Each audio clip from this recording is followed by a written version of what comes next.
مذہبی گھرانہ تھا، مذہبی اتنا ہی مطلب کہ نماز روزہ ٹائم سے سارا کرتے ہیں، قرآن شریف کی صبح صبح تلاوت کی جاتی تھی، اس حد تک مذہبی تھا. اس کے علاوہ جمعرات کو جو مسجد میں روٹی بھیجی جاتی تھی وہ بھی کام چلتا تھا.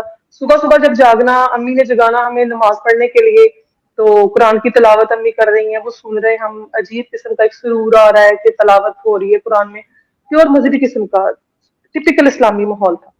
اچھا، اب ماموں تھے، میرے ماموں جو تھے نا وہ کافی مذہبی تھے، پیروں فقیروں کے اور معجزات پہ یقین رکھنے والے.